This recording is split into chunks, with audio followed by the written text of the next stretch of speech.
Muy buenas noches a todos. Vamos a empezar con la clase procesal civil especial de hoy, viernes 1 de octubre. Venimos desde hace unas sesiones tratando el tema del proceso declarativo. Y en la sesión anterior terminamos todo lo referente a la demanda del proceso declarativo. Mi mamá que se A partir de este momento vamos a hablar acerca de lo que sigue una vez presentada la demanda dentro de los procesos declarativos. La siguiente fase, después de presentar la demanda, es la fase de admisión, inadmisión y rechazo, para lo cual tenemos que irnos al Código General del Proceso, específicamente al artículo 90. Es decir, una vez presentada, pasamos a campo del juez, donde éste va a tomar una de tres posibles decisiones: a admitir, a inadmitir o a rechazar el proceso.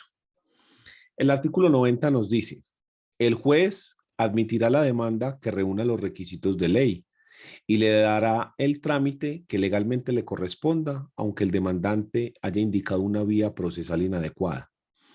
Es decir, que aun cuando usted le haya puesto que esto es un proceso liquidatorio, ejecutivo, jurisdicción voluntaria, si es declarativo, pues el juez tiene que darle el trámite correcto, así las partes le hayan dado un trámite, le hayan dicho que se debe realizar por un trámite diferente.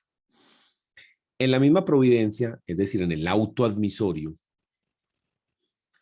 el juez deberá integrar el litisconsorcio necesario y ordenarle al demandado que aporte durante el traslado de la demanda los documentos que estén en su poder y que hayan sido solicitados por el demandante. Entonces, ese es el primer evento donde el juez admite la demanda que cumple con todos los requisitos que exige la ley. La segunda opción que tiene el juez es inadmitir la demanda o rechazarla. Entonces, en el caso de la inadmisión,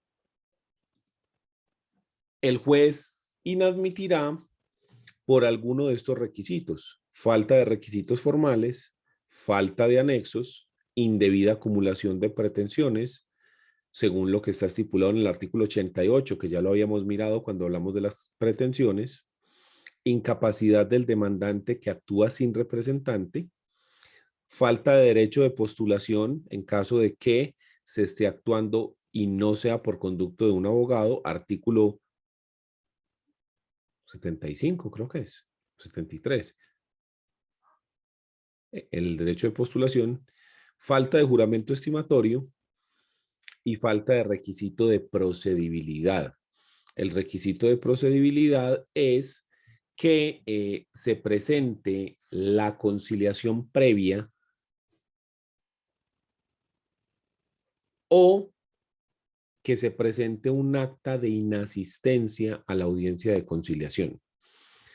Este requisito de procedibilidad está exigido por la Ley 640 del 2001 y por el Código General del Proceso. Sin embargo, ese requisito se puede obviar si en el proceso se pueden pedir medidas cautelares. Si se van a pedir medidas cautelares, se puede obviar el requisito de procedibilidad. Volvamos al código para revisar el resto. Entonces, el primer inciso nos habla de la admisión de la demanda. El segundo nos habla del rechazo, todavía no lo vamos a ver, eso lo vamos a dejar para después. Y a partir del tercer inciso nos habla de el auto inadmisorio.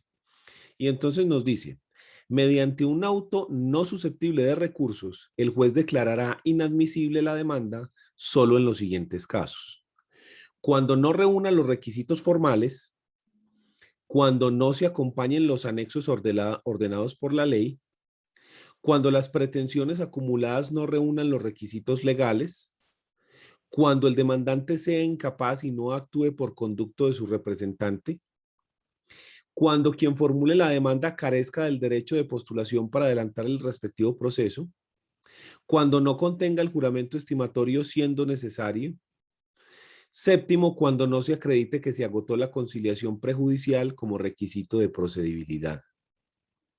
En estos casos, el juez señalará con precisión los defectos de que adolezca la demanda, para que el demandante los subsane dentro del término de 5 días, so pena de rechazo. Vencido el término para subsanarla, el juez decidirá si admite o si rechaza la demanda. Los recursos contra el auto que rechace la demanda comprenderán el que negó su admisión. La apelación se considera en el efecto suspensivo y se resolverá de plano.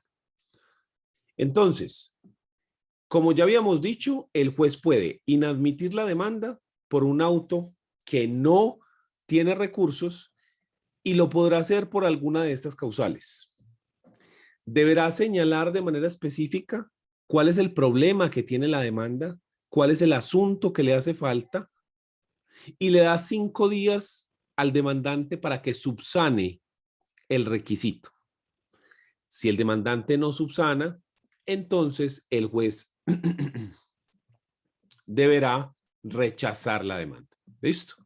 Entonces, he ahí el asunto. El juez admite si cumple los requisitos o inadmite en caso de que se dé alguna de las causales, que básicamente es el no cumplimiento de requisitos formales. ¿Listo? Y el tercer evento es el rechazo de la demanda. El rechazo de la demanda, que está en el segundo inciso y que se puede dar por falta de competencia, por falta de jurisdicción, por caducidad o, como ya vimos, si se inadmitió, se dio los 5 días para subsanar y no se subsana, también puede ser esa, digamos, una cuarta causal de rechazo.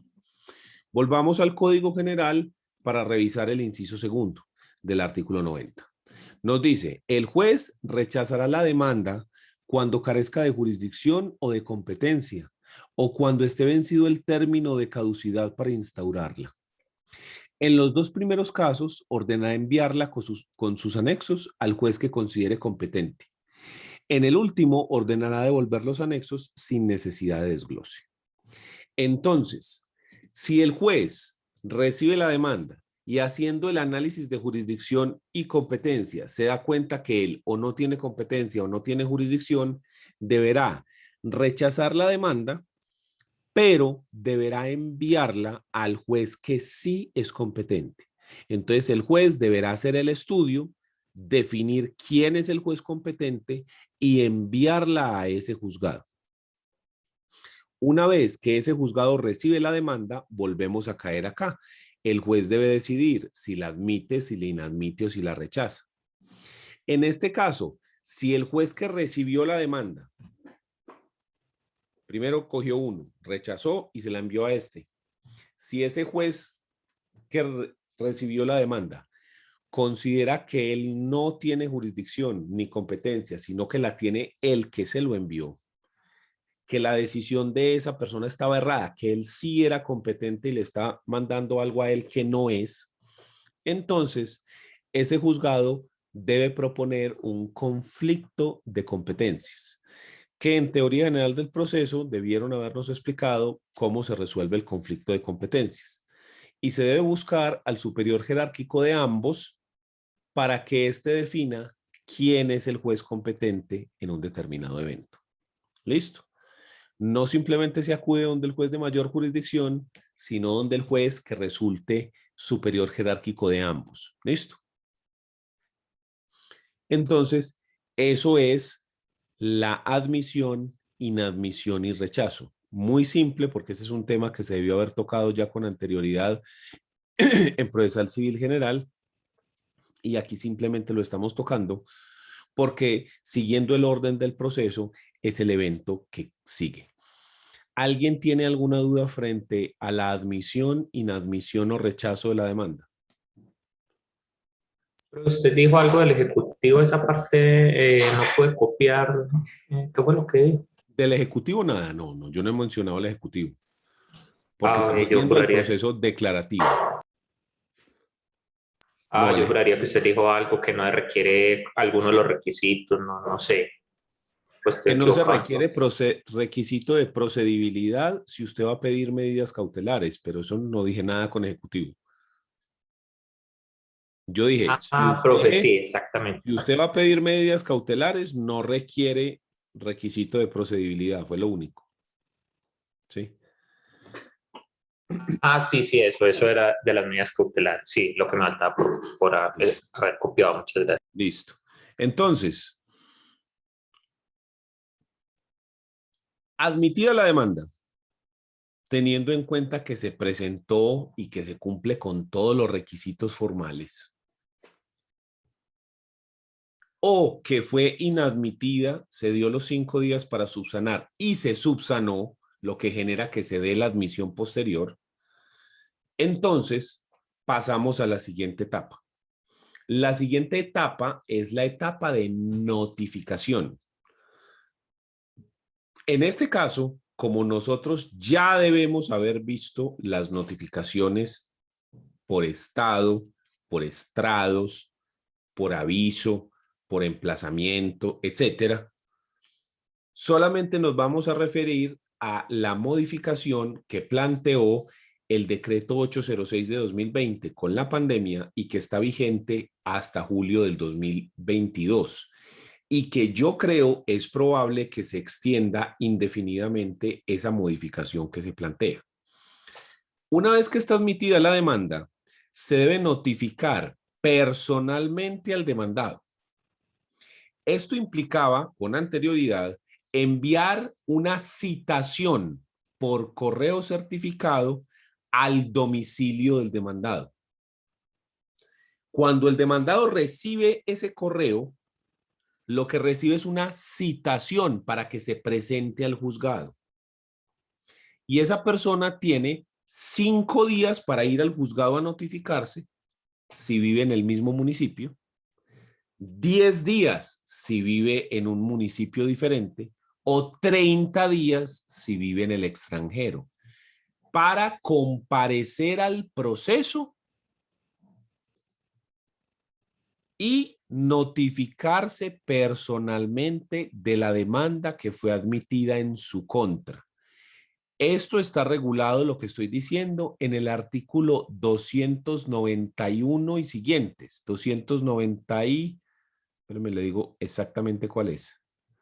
291. En el artículo 291 se menciona de manera específica por parte del Código General del Proceso cómo se hace la notificación personal.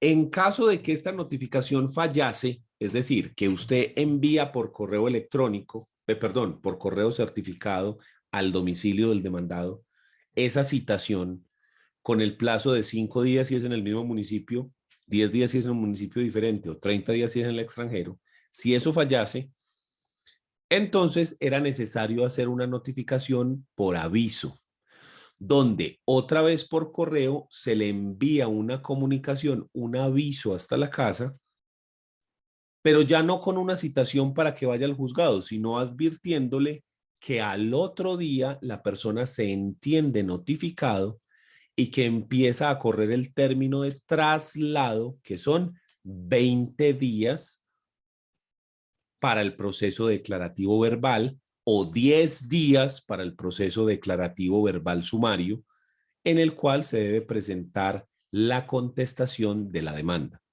¿Ok? Esa notificación por aviso está regulada en el artículo 292 del Código General del Proceso. Sin embargo, cuando se da las circunstancias estas con el COVID, una de las cosas que el gobierno no desea es que las personas tengan contacto una con otra para reducir los contagios por la enfermedad.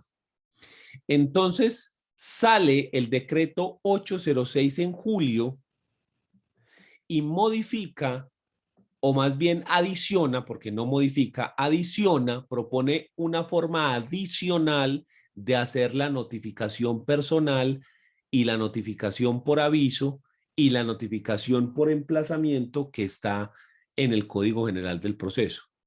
Es decir, me permite que yo utilice las notificaciones como están en el Código General del Proceso, mandando la correspondencia con la citación, dándole los 5, 10 o 30 días para que vaya al juzgado. Si no va, enviar el aviso y entonces al otro día, ¿sí? Me permite utilizar esa forma, o también me permite hacerlo de una manera electrónica, nueva. No deroga el Código General del Proceso, simplemente da una oportunidad adicional, propone algo nuevo. Y esto se da acá en el artículo 8, cuando dice: las notificaciones que deban hacerse personalmente, artículo 292, también pueden efectuarse con el envío de la providencia respectiva como mensaje de datos a la dirección electrónica o sitio que suministre el interesado. ¿Quién es el interesado? La persona que quiere hacer la notificación. ¿Quién es esa persona? El demandante. Al demandante es al que le interesa notificar al demandado para que el proceso continúe. Entonces, el demandante debe decir cuál es la dirección electrónica del demandado para poder enviarle allá la providencia que se va a notificar. En este caso, ¿cuál es esa providencia? El auto admisorio de la demanda. Entonces, dentro de la demanda, incluso están los requisitos del artículo 82, en el último numeral, dice que se debe aportar la dirección física y la dirección electrónica. Usted a esa dirección electrónica va a mandar un correo electrónico que contiene el auto admisorio, que esa es la providencia que usted va a notificar. ¿Listo? Y entonces, ¿cómo funciona esto? Miren lo que nos propone el código. Nos dice: las notificaciones que deban hacerse personalmente también podrán efectuarse con el envío de la providencia respectiva como mensaje de datos a la dirección electrónica o sitio que suministre el interesado en que se realice la notificación, sin necesidad de citación previa o aviso físico o virtual. Los anexos que van a entregarse para un traslado se enviarán por el mismo medio.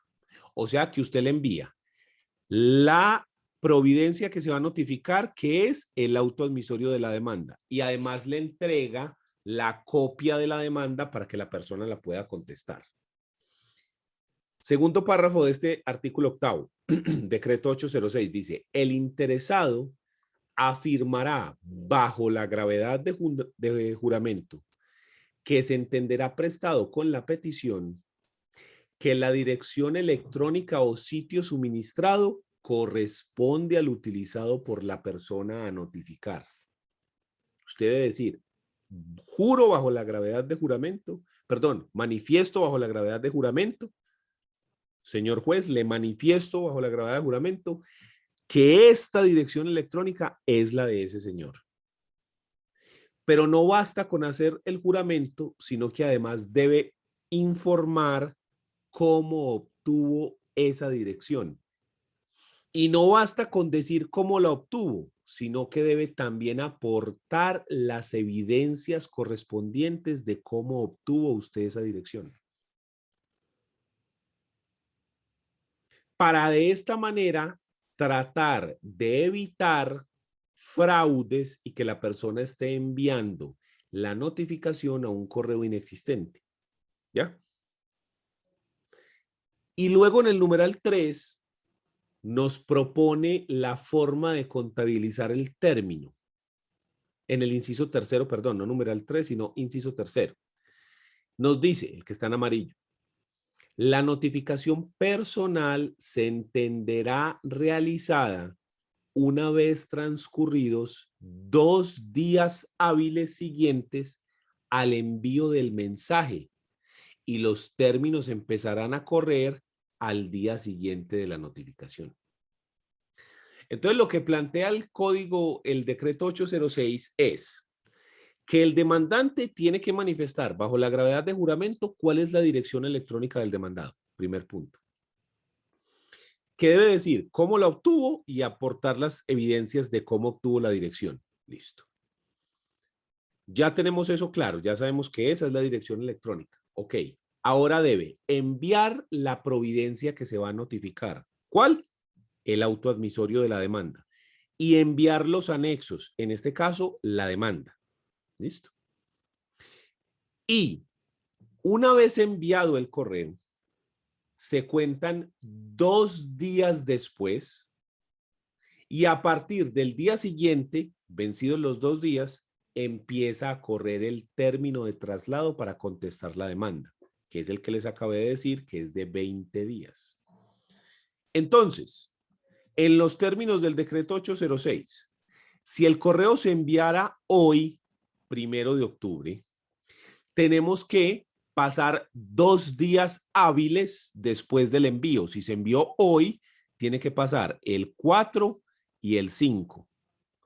Y a partir del 6, vencidos los 2 días, al día siguiente empiezan a correr los términos de traslado. O sea que la persona tendría 1, 2, 3, 4, 5, 6, 7, 8, 9, 10, 11, 12, 13, 14, 15, 16, 17, 18, 19 y 20, hasta el 3 de noviembre para contestar la demanda.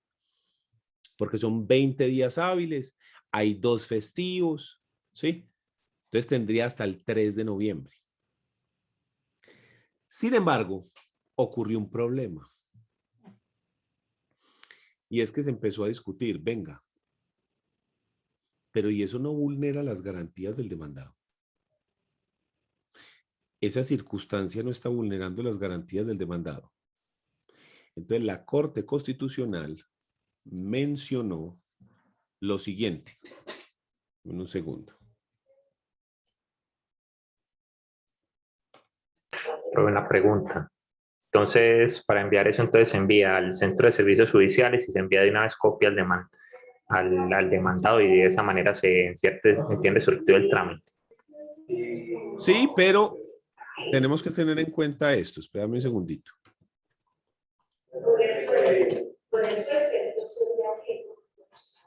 Sentencia C420 de 2020. Sentencia C420 de 2020.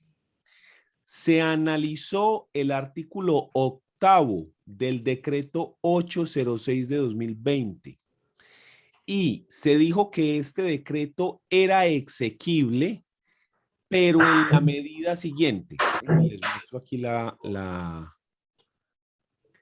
sentencia en el punto específico de la parte resolutiva. Denme un segundito, por favor. La sentencia siempre es bien larga.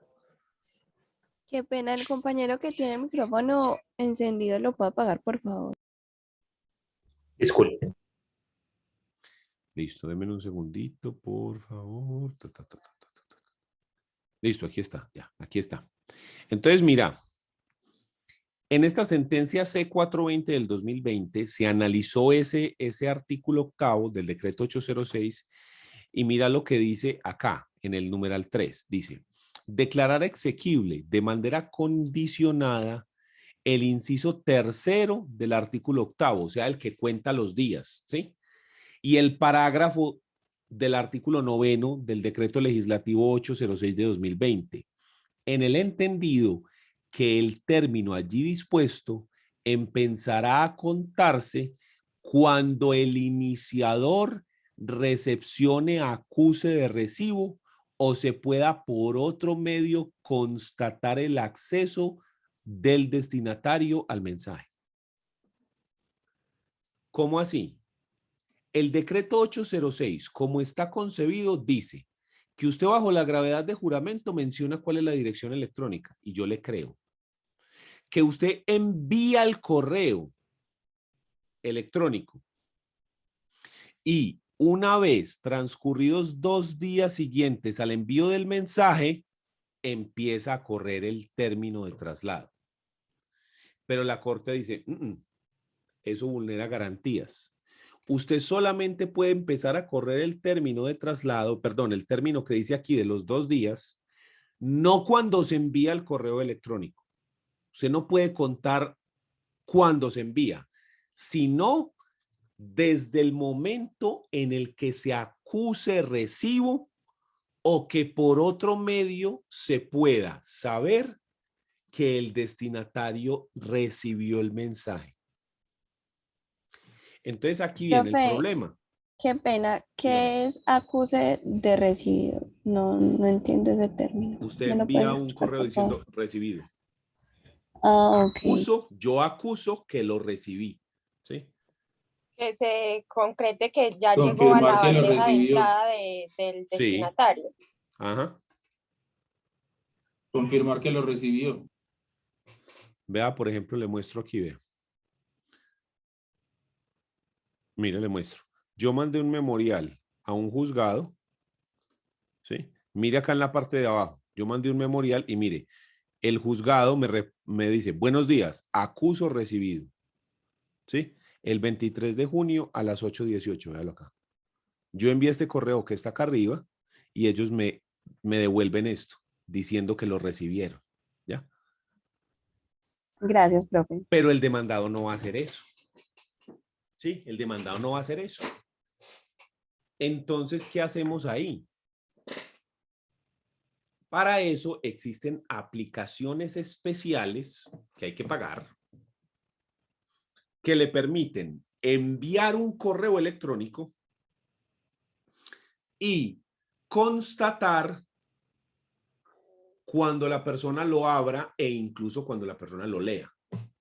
Eso le permite constatar con una aplicación especial, ¿cierto? Pero hay que tener en cuenta una cosa. No todo el mundo tiene acceso a ese tipo de herramientas. Yo siempre he sostenido, pero no lo he puesto a prueba todavía, y no sé si los jueces estén de acuerdo, que si usted mira la forma como está redactado, dice que se envía como mensaje de datos a la dirección electrónica o sitio que suministre el interesado. Yo no puedo utilizar WhatsApp porque yo puedo enviar por WhatsApp el archivo. Y los dos chulitos me dicen que lo recibió. Y si se ponen azules, que lo leyó. Ahí tengo un acuse de recibo. Y de lectura. El problema está en que los jueces, que generalmente son muy conservadores en Colombia, comprendan qué significa mensaje de datos y qué significa dirección electrónica o sitio electrónico. Y que WhatsApp funciona así, por internet. Entonces yo sostengo que si uno lo enviara por WhatsApp y tiene los chulitos, estás cumpliendo no solo con lo que dice el artículo 8 del decreto 806, sino además con lo que dice la sentencia C420 del 2020. Y entonces yo lo envié hoy y hoy mismo me apareció el recibido, entonces ahí sí ya puedo contar 2 días hábiles siguientes y al tercero empieza el término de traslado. Pero no he puesto a prueba esa teoría mía en la práctica. No la he puesto a prueba y me da cierta desconfianza ponerla a prueba. Porque si algo me han demostrado estos 11 años de ejercicio profesional, que yo me gradué en el 2009, ya casi 12 años, es que los jueces son muy conservadores, rayando básicamente en la temeridad para realizar cualquier cambio frente a lo ordinario. Si el ser humano es reacio al cambio, los jueces son peores. Son como encostrados en el presente y reacios totalmente al cambio. Profe, pero eso yo no se lo van a pensaría que con aceptar. unos buenos argumentos, pegándose uno de lo que usted acaba de decir, que no se habla explícitamente de que tenga que ser una dirección electrónica, sino que diga mensaje de datos, da cabida a que se pueda utilizar efectivamente cualquier medio, como por ejemplo el WhatsApp, que lo está mencionando usted en este momento. Es que mira que dice dirección electrónica o sitio, ¿sí? Entonces Es muy tendremos difícil, que profe, que mirar se lo acepten. Si a qué veces no entiende aceptan la esto. dirección electrónica, O sea, el problema es, lo hacen ir a uno a notificar personalmente porque no va a... exacto, o sea, el problema es, ¿qué entendemos? ¿Qué Por significa sitio. cuando Ujú. se dice dirección electrónica o sitio electrónico? ¿Eso O qué sitio. significa? ¿Qué significa esa expresión? Ese es el problema. ¿Qué significa sitio electrónico, dirección electrónica? Si lo vamos a Profe, tomar en sentido restringido o en un sentido más amplio, ¿ya? Porque si es una dirección electrónica en sentido restringido, tendríamos que hablar, sí, una dirección de una página web o de un correo electrónico. Pero yo pregunto, ¿acaso WhatsApp no funciona como un sitio electrónico también? Y es que el número suyo es su dirección electrónica de WhatsApp, ¿cierto? Entonces, por eso le digo, ¿cuál es la definición que tenemos al respecto? Y si el juez sí sería lo suficientemente valiente para decir, sí, estamos cumpliendo. Porque es que el problema de los jueces, la razón por la cual son tan reacios al cambio, es porque los jueces siempre tienen el fantasma del prevaricato, de que se están saltando las leyes y que eso es un delito. Y los jueces siempre tienen encima todos los órganos de control. Entonces, para un juez es muy difícil moverse, para un juez es muy difícil salir eh, de su zona de confort y volverse más avanzado o más como lo dijéramos, más progresista, porque en cualquier desliz puede estar cometiendo es un delito. ¿Sí me entendés? Entonces, Profe, y dígame. también porque ante una eventual acción, el superior le puede devolver la actuación por eso. Exacto. profe, yo tengo una duda. Si en el 2020 salió la sentencia la cual admitía los mensajes de WhatsApp como medios de prueba, eso no se puede usar también ahí como argumento, parte del argumento para que sea admitido. Pero ¿cómo así? O Es que la sentencia no dice qué mensajes de WhatsApp. sea, la sentencia solamente menciona que el término se empieza a contar a partir de que la persona reciba el mensaje y de que usted tenga una prueba de que No, efectivamente se recibió. sí, profe, solo que es que hay una sentencia que es la T043 de 2020, la cual habla específicamente de los mensajes de WhatsApp. Venga, miremosla a ver. T043 de 2020. Vamos a mirarla. Sí. Vamos a mirar a ver qué nos dice específicamente. A ver. Defensa de subordinación. Derecho a la estabilidad. Prueba electrónica. Prueba electrónica. Valor probatorio de las capturas de pantalla para las aplicaciones extraídas de las aplicaciones de texto WhatsApp como prueba indiciaria. Entonces, a ver, los avances tecnológicos, venga, les muestro aquí que estoy leyendo. Vamos a mirar. Entonces aquí dice, los avances tecnológicos que a nivel global se han dado en distintos campos, ciencia, medicina, aplicativos digitales, también han influido en el entendimiento y el ejercicio del derecho. Al efecto, en el ámbito probatorio, por ejemplo, los operadores judiciales diariamente deben analizar elementos extraídos de aplicaciones de mensajería instantánea, ya sea que se cuente con metadatos que permitan realizar un mayor rastreo de la información o solo capturas de pantalla respecto de ciertas afirmaciones o negaciones realizadas por las partes en el litigio. Sobre estas últimas, la doctrina especializada les ha concedido el valor de prueba indiciaria ante la debilidad de dichos elementos frente a la posibilidad de realizar alteraciones en el contenido, por lo cual deben ser valorados en forma conjunta con los demás medios de prueba. Pero eso es para las capturas de pantalla. A ver, yo miro si aquí me habla algo al respecto Y eso es de un eso. laboratorio, profe, no notificaciones.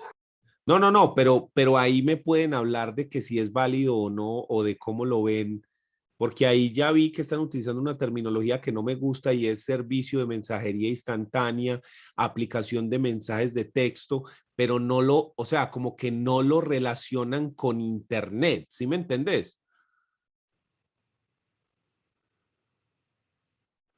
Es decir, pareciera que la Corte entiende WhatsApp como el mensaje de texto del celular, que funciona diferente. O sea, son dos tecnologías diferentes. No es lo mismo cuando yo mando un mensaje de texto a cuando yo envío un mensaje por WhatsApp. Son formas diferentes. ¿Ya?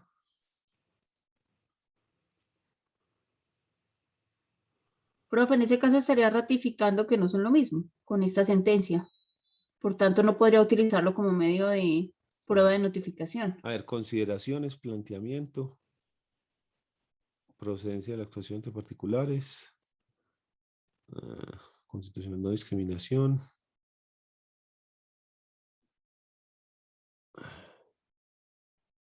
Aproximación a la prueba electrónica, el valor probatorio atenuado de las capturas de pantalla de la aplicación WhatsApp. Entonces, a ver, miremos qué dices tú aquí al respecto de esto, a ver si nosotros podemos extraer algo, simplemente no nos funciona. Entonces, a ver, dice acá, el derecho es una disciplina que evoluciona conforme a los cambios que produce la sociedad, variaciones que surgen en diferentes ámbitos, ya se trae el cultural, económico, tecnológico, por lo tanto, el derecho puede ser considerado como un instrumento dúctil. Es evidente el avance tecnológico en las últimas décadas, situación que ha influido en la vida de los individuos, desde sus relaciones interpersonales hasta su rutina diaria. Esta circunstancia no es ajena al derecho, que debe hacer frente a los distintos retos que presentan las exigencias de la vida en sociedad. Por ejemplo, a través de las regulaciones que atienden los fenómenos actuales de la propia Administración de Justicia. En relación con lo último, más allá de la implementación de las nuevas tecnologías que favorezcan la eficacia en el ejercicio de impartir justicia y mejorar la interrelación con el usuario, los avances tecnológicos conllevan otro desafío para el derecho probatorio, pues las nuevas formas de comunicación virtual en algunas ocasiones o escenarios pueden constituir supuestos de hecho con significancia en la deducción determinada de consecuencias jurídicas. Por ello, los científicos de la dogmática probatoria han analizado las exigencias propias de la producción, incorporación, contradicción y valoración de elementos probatorios extraídos de plataformas o aplicativos virtuales. En este sentido, la doctrina especializada ha hecho referencia a las siguientes denominaciones: prueba digital, prueba informática, prueba tecnológica, prueba electrónica. Al efecto se da de esta manera vemos, pero aquí me hablan es de la prueba. A ver, en este sentido se ha aludido a los documentos electrónicos como una especie al interior del género prueba electrónica. Otras manifestaciones de esta última son el correo electrónico, el SMS, este es el mensaje de texto Short Message Service, y los sistemas de videoconferencia aplicados a las pruebas testimoniales. Acerca de los SMS, es fácilmente reconocible el influjo que han tenido en la actualidad como medio de comunicación y su empleo habitual en teléfonos móviles. En este escenario es relevante hacer mención a la aplicación WhatsApp, la cual se constituye como un software multiplataforma de mensajería instantánea, pues además del envío de texto, permite la transmisión de imágenes, video, audio, así como la localización del usuario. Yo sí creo que con esto sirve. Es un software multiplataforma de mensajería instantánea, pues además del envío del mensaje de texto, ¿Y esto de dónde salió? 41.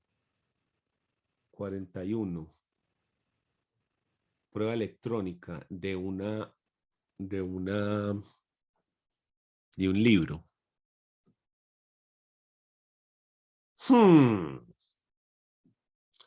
De pronto sí.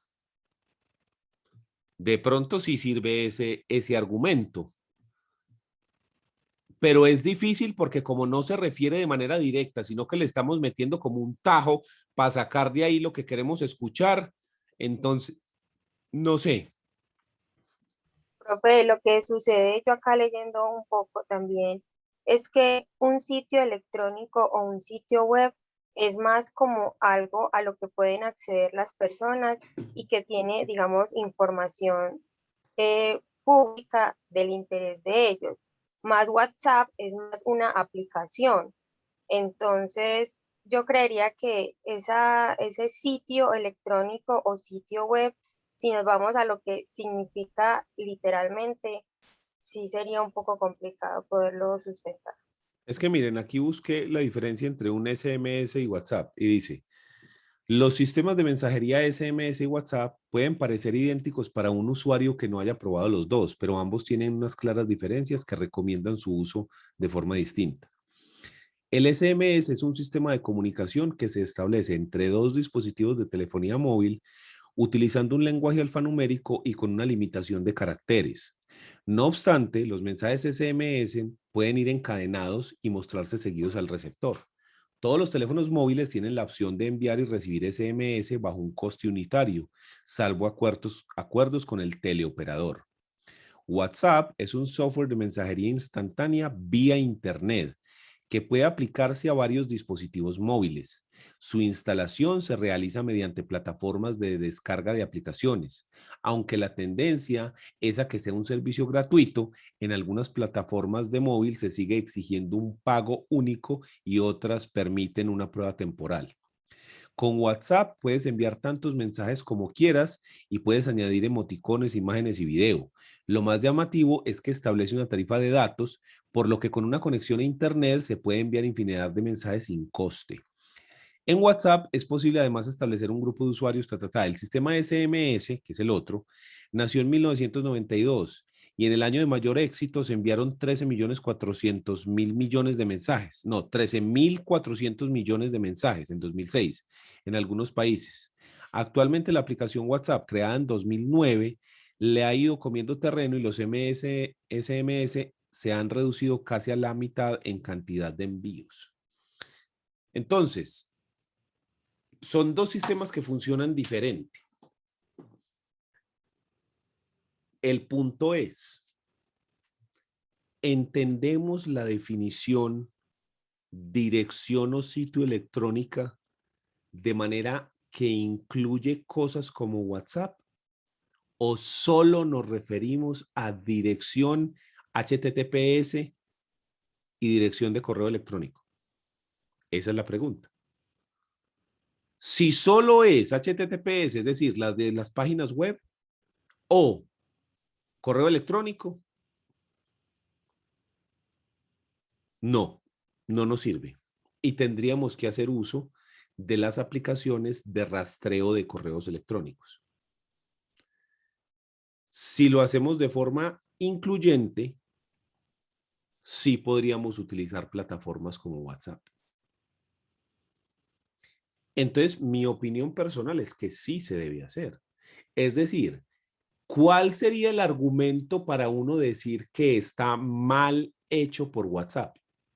Es más, muchas personas leen muchísimo más el WhatsApp que los correos electrónicos, pero así vean.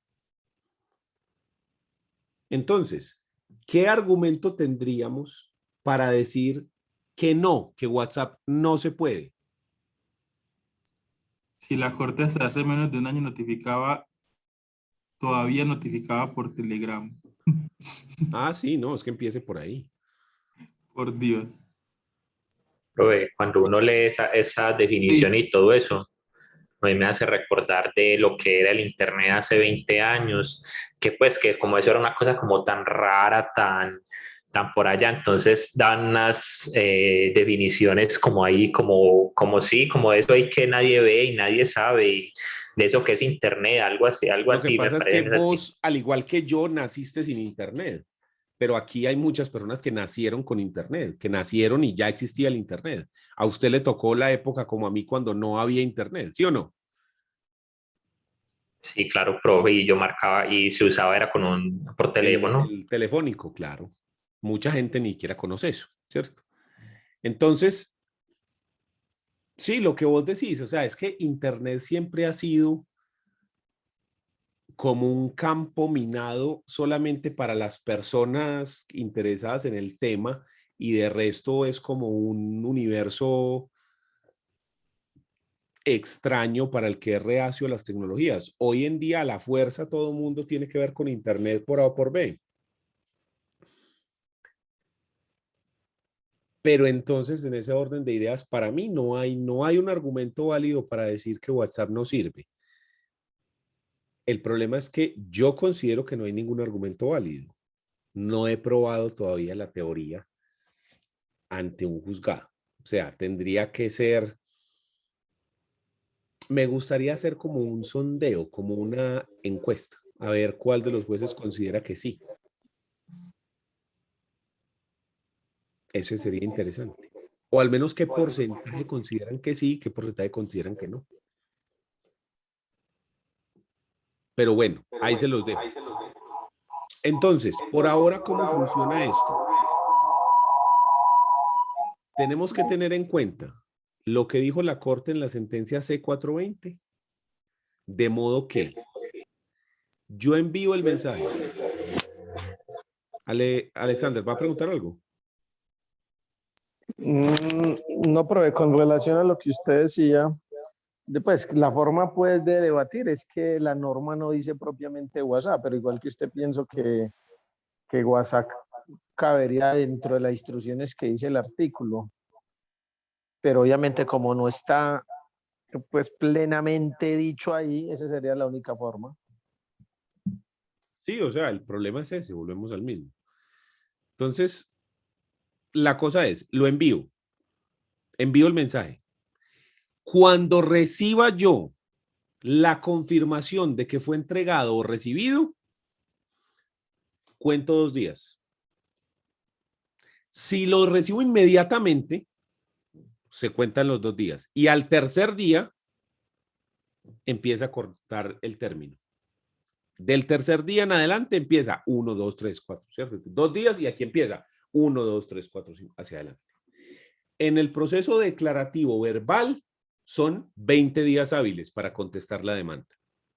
En el proceso declarativo verbal sumario son 10 días para contestar la demanda. Entonces de ahí yo tengo que contar, ¿cierto? Los días. Entonces para que sepan cómo se cuenta, según la sentencia es una vez que yo reciba la confirmación de que fue recibido, puedo contar los 2 días. Solo a partir de que yo reciba la confirmación. ¿Listo? Eso para la notificación personal.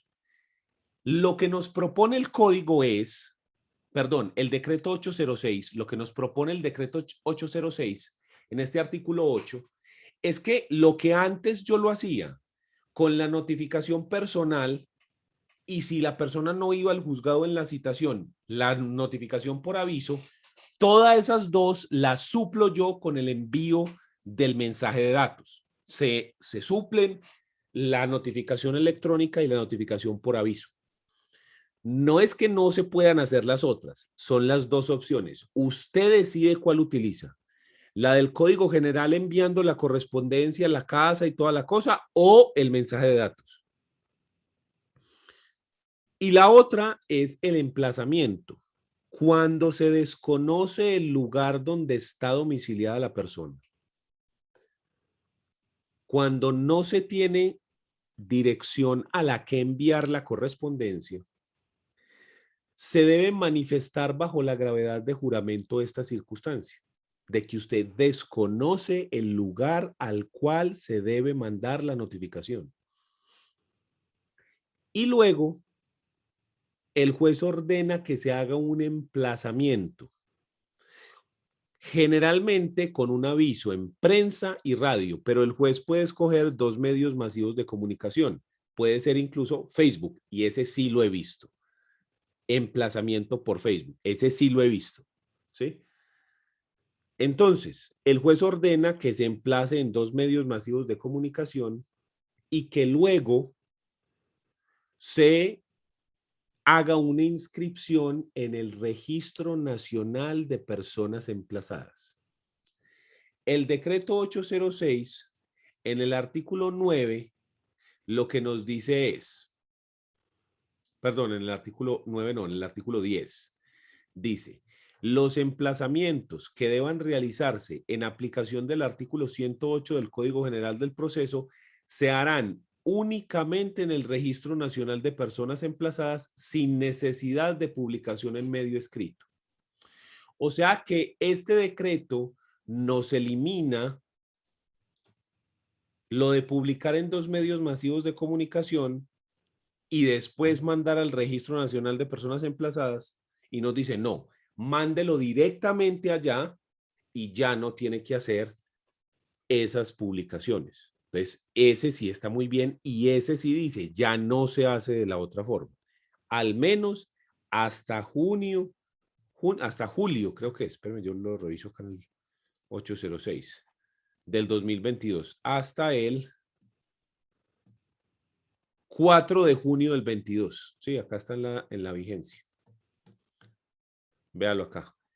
Rige a partir de su publicación, estará vigente durante 2 años, del 4 de junio del 2020 al 4 de junio de 2022. ¿Sí? Al menos hasta el otro año, no hay que hacer publicaciones en 2 medios de comunicación, sino que de una vez se hace la notificación en el Registro Nacional de Personas Emplazadas.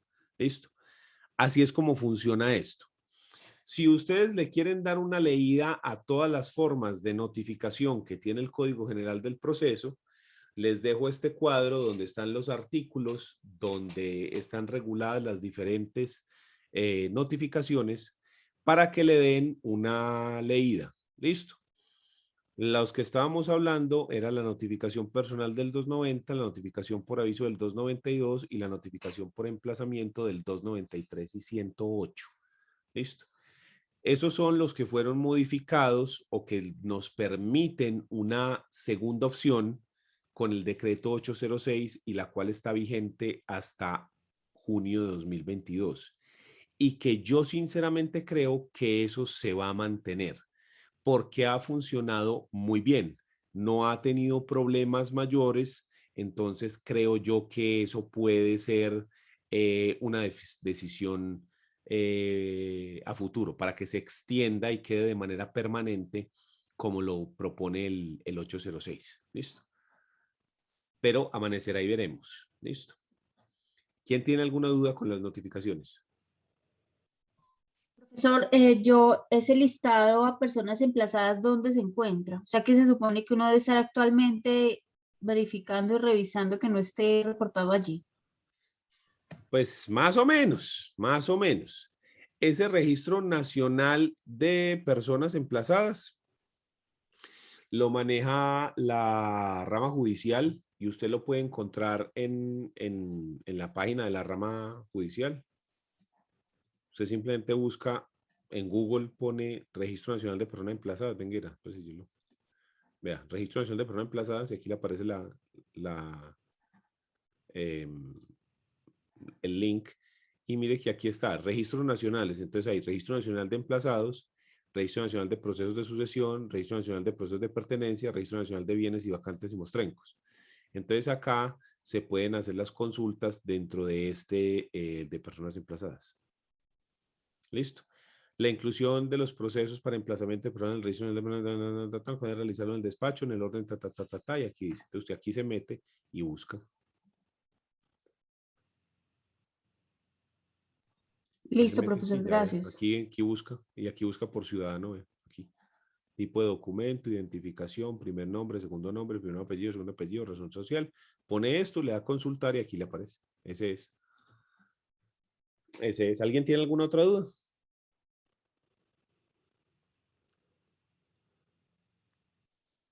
Bueno.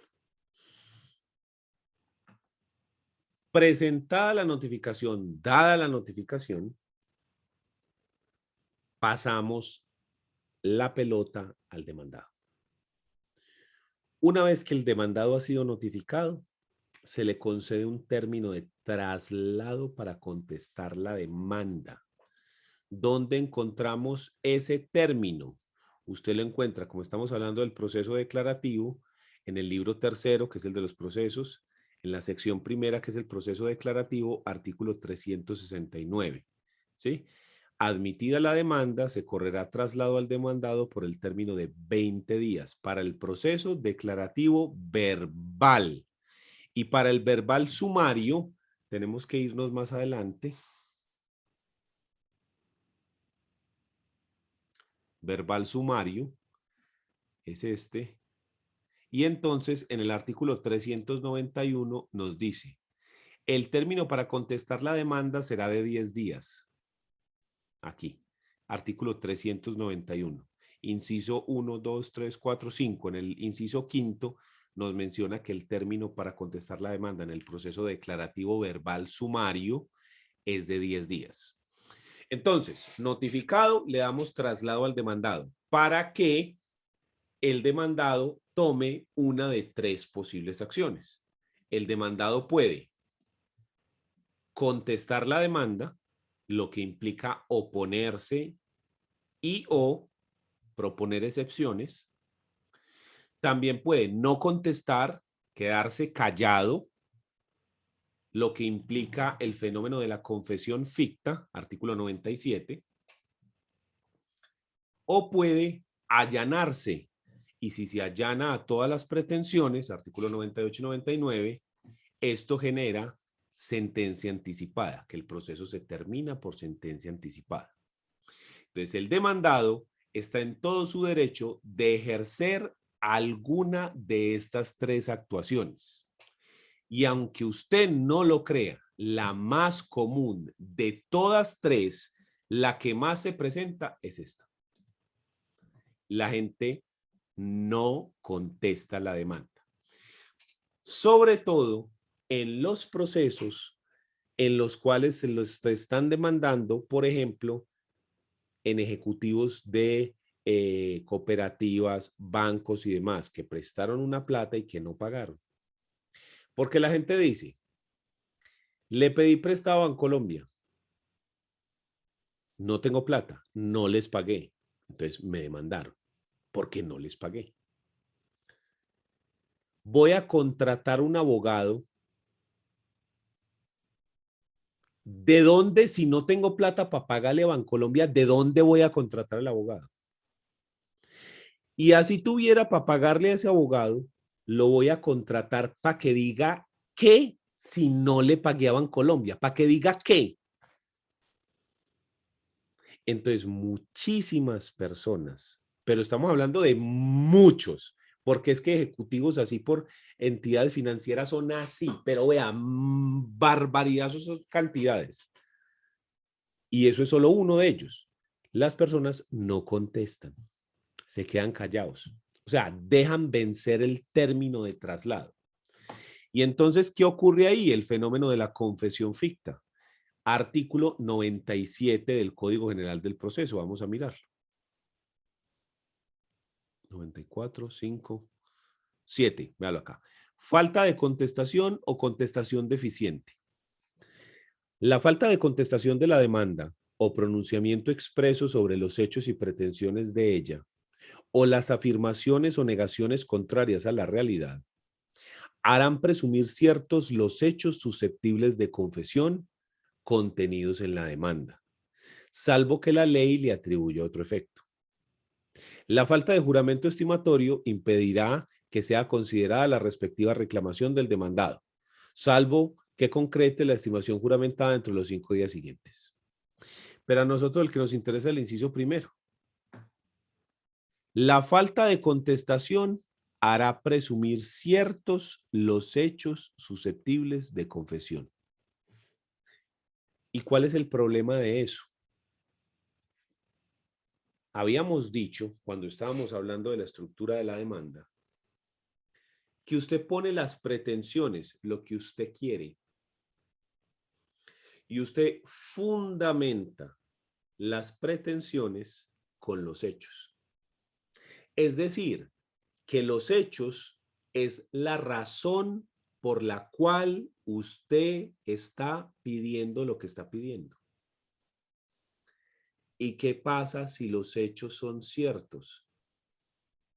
Que el juez tiene que conceder la pretensión. Porque si el hecho es cierto, ¿qué discusión hay ahí? Hay que conceder la pretensión. Entonces ese es el fenómeno de la confesión ficta. El otro es el del allanamiento, que está en el artículo 98, que dice: en la contestación o en cualquier otro momento, no solo en la contestación, anterior a la sentencia de primera instancia, el demandado podrá allanarse expresamente a las pretensiones de la demanda, reconociendo sus fundamentos de hecho, caso en el cual se procederá a dictar sentencia de conformidad con lo pedido por el demandante. Sin embargo, el juez podrá rechazar el allanamiento y decretar pruebas de oficio cuando advierta fraude, colusión o alguna otra situación similar. ¿Cuáles son las situaciones? Aquí está en el 99, la ineficacia del allanamiento. Eso es muy raro, pero puede ocurrir. Listo. Entonces, en el artículo 97 tenemos la confesión ficta. En el 98 el allanamiento. Y nos queda la tercera opción que se da en el artículo 96, que es la contestación de la demanda. La contestación de la demanda, al igual que la demanda, presenta una estructura que está dada en ese artículo 96 y que la podemos graficar de esta manera. Tengamos en cuenta que la contestación es un acto solo de defensa. La contestación es un acto que, como su nombre lo indica, su objetivo es únicamente contestar lo que dijo el demandante. En la contestación, en consecuencia, no hay pretensiones. Usted no puede pedir nada en la contestación. Si usted quiere pedir algo, le toca demandar. Las pretensiones solo se dan en las demandas. En la contestación se contesta a esas pretensiones, a esos hechos y a esas pruebas. Esta estructura de la contestación es muy sencilla y está graficada directamente de lo que se nos menciona en el artículo 96. Miremos aquí cómo está organizada esta estructura. Primero, en el cajón naranja de arriba, están los nombres e identificaciones de las partes. Luego está un pronunciamiento expreso frente a las pretensiones de la demanda. Posteriormente está un pronunciamiento expreso frente a cada uno de los hechos de la demanda. Más adelante están las excepciones de mérito que se pretenden hacer valer para atacar las pretensiones. Sigue con el juramento estimatorio o el pronunciamiento frente al juramento estimatorio que hizo el demandante. El derecho de retención si se fuese a alegar. Las pruebas que va a pedir el demandado para demostrar que lo que dijo en el pronunciamiento de los hechos y en las excepciones de mérito es cierto. Los anexos que exija la ley y en un escrito separado las excepciones previas que se pretendan hacer valer. Esa es la estructura de la contestación y que, como les dije, está extraída en su totalidad del artículo 96 del Código General del Proceso. Entonces nos dice, la contestación de la demanda contendrá, primero, el nombre del demandado, su domicilio y los de su representante o apoderado. En caso de no comparecer por sí mismo, también deberá indicar el número de documento de identificación del demandado y de su representante. Tratándose de personas jurídicas o patrimonios autónomos, deberá indicarse el número de identificación tributaria NIT. Por ahora, identificación y número de identificación de las personas, súper simple. Nada raro nos está pidiendo. Luego, nos propone un pronunciamiento expreso y concreto. Sobre las pretensiones, uno, y sobre los hechos, otro. Con indicación de los que se admiten, los que se niegan y los que no le consta. Y en los dos últimos casos, es decir, los que se niegan y los que no le constan, manifestará en forma precisa y unívoca las razones de su respuesta. ¿Por qué no le consta o por qué lo niega? Si no lo hiciere, se presume cierto el respectivo hecho. Entonces, yo en la contestación cojo la demanda y me refiero pretensión por pretensión y hecho uno por uno y digo si se admite, si no se admite o si no le consta. Y si no lo admite y no le consta, tiene que decir las razones jurídicas por las cuales no lo admite o no le consta. Entonces yo acá tengo que ser muy cuidadoso de pronunciarme de manera clara y unívoca, o sea, sin equivocaciones, sin contradicciones frente a lo que dice la demanda. Porque mire que ahí mismo dice que si no lo hace, se presumen ciertos los hechos de la demanda. Entonces es grave. Entonces yo cojo uno por uno. Esto es cierto, no hay que decir nada más. Esto no es cierto por tal cosa. Es parcialmente cierto. ¿Qué cosa es cierta y qué parte no es cierta? ¿Sí? ¿Y por qué razón no es cierto? No me consta y por qué no le consta. Y frente a las pretensiones, yo debo decir si me allano, las acepto, o si no las acepto y por qué no las acepto. Tengo que explicarle la razón al juez de por qué no se acepta. Entonces, los dos escalones siguientes de la contestación son, primero, el pronunciamiento expreso frente a cada una de las pretensiones, diciendo si las pretensiones se niegan o si se allana a las pretensiones. Recordemos que puede haber allanamiento parcial. Yo me puedo allanar a unas, pero otras no. Entonces eso ya depende del caso concreto, analizando la demanda para poder determinar si hay o no un allanamiento. ¿Sí? Si nos conviene o no allanarnos. Y después de esto, debemos hacer un pronunciamiento uno a uno frente a cada uno de los hechos de la demanda, diciendo si es cierto, si no es cierto o si no le consta y explicando las razones. ¿Listo? ¿Quién tiene alguna duda?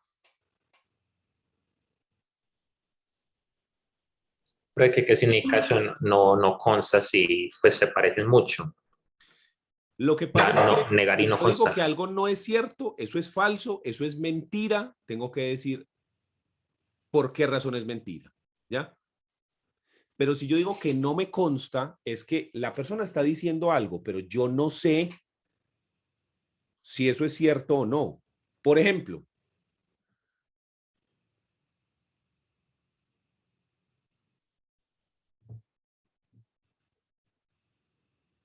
mi cliente estaba muy estresado con la situación.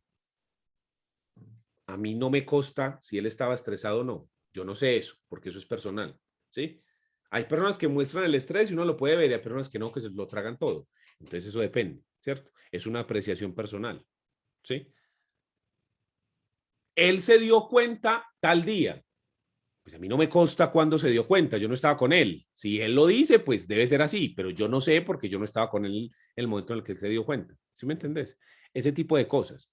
Decir que no me consta es decir que yo no sé si eso es cierto o no, porque la persona no tiene un conocimiento, no estaba presente, no vio esa circunstancia. Entonces, esa expresión no la puede catalogar como cierta o como falsa porque él no tiene ningún parámetro para decir si es cierta o es falsa, ya que no estaba presente, no lo vio, no sabía de ese tema, ¿cierto? Entonces, eso es lo de que no me consta. ¿Eso por qué es importante? Porque si yo digo que no me consta y explico por qué, usted es el que tiene que demostrar que eso pasó, porque usted fue el que dijo, es que fue tal cosa. Entonces usted tiene la carga de demostrar que eso pasó. En cambio, cuando yo digo, Pedro me debe 1.000 pesos. Yo lo tengo que probar. Le pongo la prueba. Pero si yo digo, eso es falso, yo ya pagué, ¿qué pasa ahí? ¿Quién es el que tiene que demostrar que pagó? Yo lo dije. Por eso se habla de carga dinámica de la prueba, porque la carga se va moviendo, la carga de la prueba. Pedro me debe plata. No, yo ya le pagué. En cambio, cuando yo digo que no me consta, yo no puedo probar que no me consta. Yo simplemente digo, yo no estaba, que lo pruebe él. Yo no sé si eso es cierto o no, que lo pruebe él. Él fue el que lo dijo, que él lo pruebe. Yo no sé porque no estaba presente, eso no se hizo conmigo, eso fue antes de que yo iniciara el cargo o cualquier cosa así. Profe, una pregunta, en ese caso en que se declara que no consta, no le consta a determinada parte, se invierte obviamente entonces la carga de la prueba y en ese caso se debe solicitar, debe solicitar esa inversión de carga o se solicita de oficio. No, pero no se automáticamente invierte, no se invierte nunca. ¿Por qué no se invierte? Porque cuando usted lanza la afirmación en la demanda, usted es el que tiene la carga de probar eso. ¿Sí? Cuando el otro dice, no, yo no sé, o sea, eso, yo no sé si eso es cierto o no, usted no le invierte, la persona sigue, o sea, la carga sigue con él. La carga de la prueba sigue estando con él, porque él fue el que dijo eso y él tiene que probar esa expresión que él lanzó, sea lo que sea. Entonces, mira que ahí no se invierte. O sea que se ¿Cuándo se invierte, da la profe. inversión de la carga de la prueba? ¿Cómo funciona la figura de la inversión de la carga de la prueba? Cuando yo no puedo probar lo que yo digo y el juez le ordena al otro que lo demuestre. Ejemplo, el médico me hizo mal la cirugía. A mí me queda imposible casi demostrar que la cirugía me la hicieron mal. ¿Por qué? Porque yo estaba anestesiado, porque yo no tengo el conocimiento técnico al respecto, porque yo no sé qué es lo que sí se debe hacer y lo que no se debe hacer. Entonces, yo lo único que sé es que a mí me hicieron algo y quedé más mal de como estaba. ¿Sí? Entonces, ¿qué pasa ahí? La expresión es, me hizo mal la cirugía. ¿Quién la tiene que probar? Yo. Yo tengo que probar que la cirugía quedó mal hecha, con la carga de la prueba normal. ¿Listo?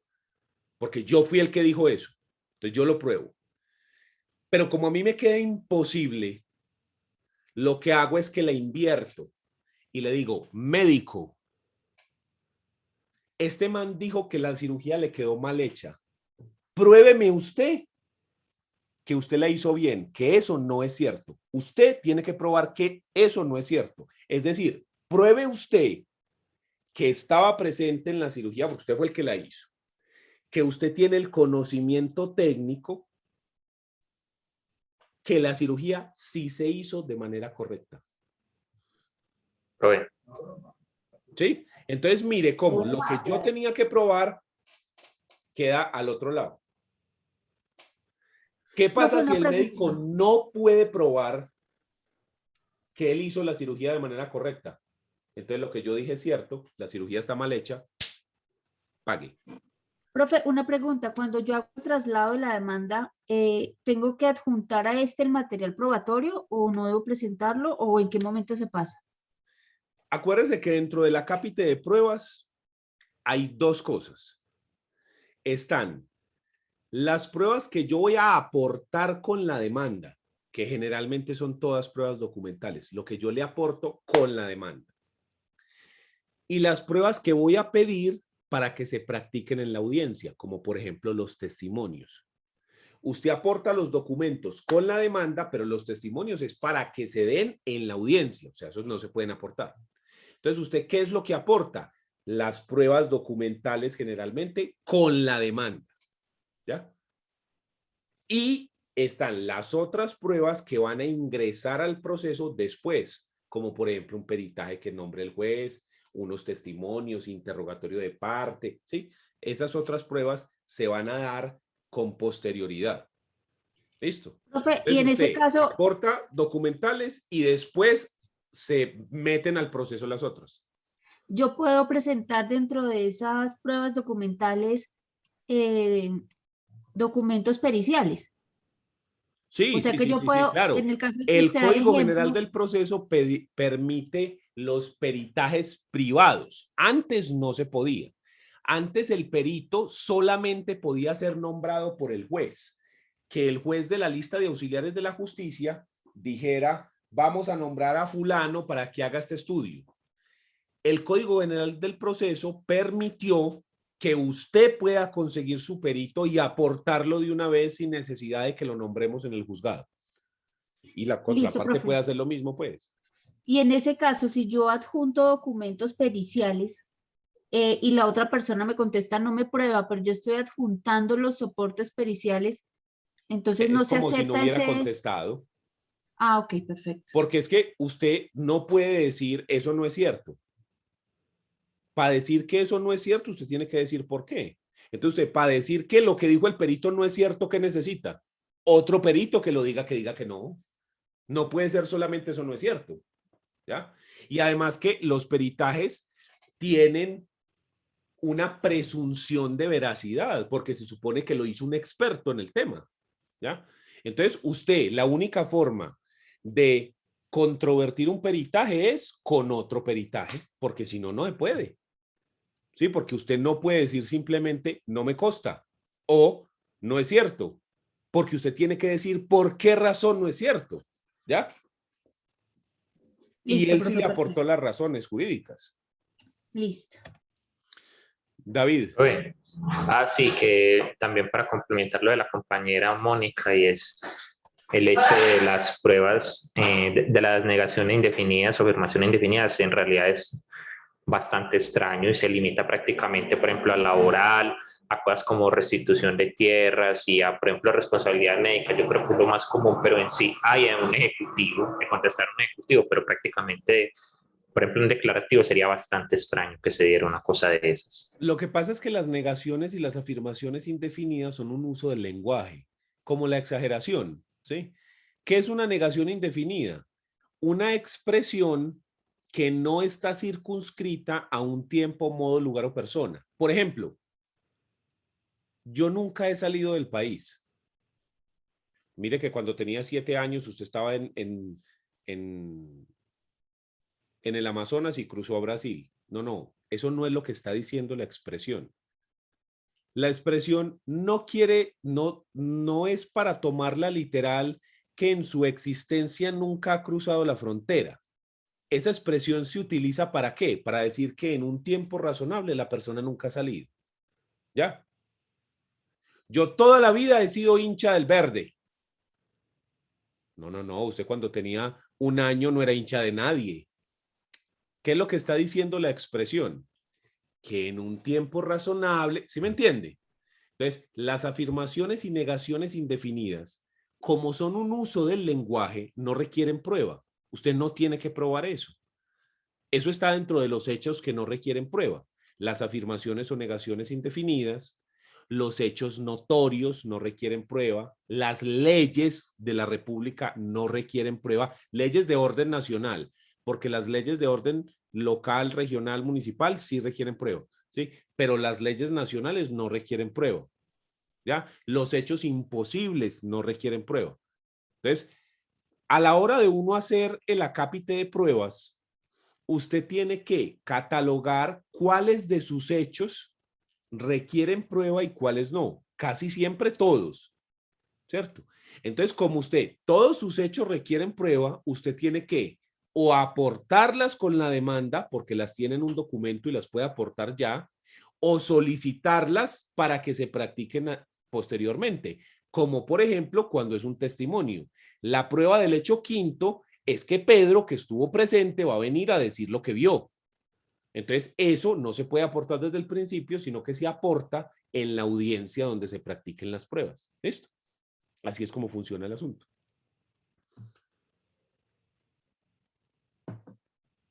¿Alguna otra duda?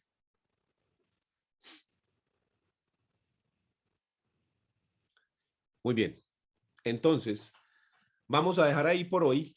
En la siguiente clase cogemos el tema de las excepciones de mérito y las excepciones previas. Por eso no me quiero continuar porque ese tema es un poquito más extenso. Entonces, en la próxima clase cogemos el tema de las excepciones y si podemos, si nos alcanza la clase, nos metemos con la audiencia inicial. ¿Listo? Si no nos alcanza, pues lo dejamos para la clase que siga. ¿Listo? Entonces, nos vemos la próxima semana. Se cuidan. Chao. Que estén bien. Chao, profe, gracias. Oh, profe, gracias.